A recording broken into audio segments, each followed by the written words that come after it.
আলাস্কায় ঐতিহাসিক এক বৈঠক। মুখোমুখি হলেন মার্কিন প্রেসিডেন্ট ডোনাল্ড ট্রাম্প আর রুশ প্রেসিডেন্ট ভ্লাদিমির পুতিন। বৈঠকের পর ট্রাম্প একে বললেন অত্যন্ত ফলপ্রসূ। ফক্স নিউজকে দেওয়া সাক্ষাৎকারে ট্রাম্প বলেন, প্রেসিডেন্ট পুতিনের সঙ্গে সবসময় তার দারুণ সম্পর্ক ছিল, আর আজকের আলোচনাও ভিন্ন কিছু ছিল না। The various people that I think are appropriate, and I'll of course call up President Zelensky and tell him about today's meeting. It's ultimately up. কি ফলাফল হলো বৈঠকের? সাংবাদিকদের এমন প্রশ্নে ট্রাম্পের জবাব, পরে কি হয় দেখা যাবে, তবে আমি চাই মানুষ মারা বন্ধ হোক। এমনকি বৈঠকের মূল্যায়ন করতে গিয়ে ট্রাম্প দেন 10-এর মধ্যে 10। বললেন, আলোচনায় দুই নেতার মধ্যে ছিল দারুণ মিল। তবে এখানেই শেষ নয়।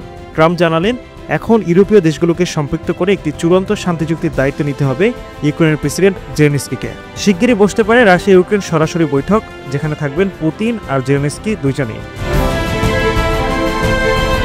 অন্যদিকে পুতিনও রাখলেন বিস্ফোরক মন্তব্য। জানালেন, যদি 2022 সালে ট্রাম্প প্রেসিডেন্ট হতেন তাহলে ইউক্রেন যুদ্ধ আদৌ শুরু হতো না। ট্রাম্পও দীর্ঘদিন ধরে একই দাবি করে আসছেন। জো বাইডেনের পরিবর্তে তিনি ক্ষমতায় থাকলে রাশিয়া ইউক্রেন সংঘাত এড়ানো যেত। পুতিন এবার প্রকাশ্যে সে দাবির প্রতি সমর্থন জানালেন। Это наследие, уверен, будет нам помогать восстанавливать, выстраивать взаимовыгодные равноправные связи уже на новом этапе, даже в самых непростых условиях. তবে প্রশ্ন থেকে যায়, এই প্রশংসা আর প্রতিশ্রুতির বাইরে আসলে কি থামবে ইউক্রেন যুদ্ধ, নাকি ট্রাম্প পুতিনের এই বন্ধুত্ব কেবল রাজনৈতিক নাটকীয়তা হিসেবেই থেকে যাবে?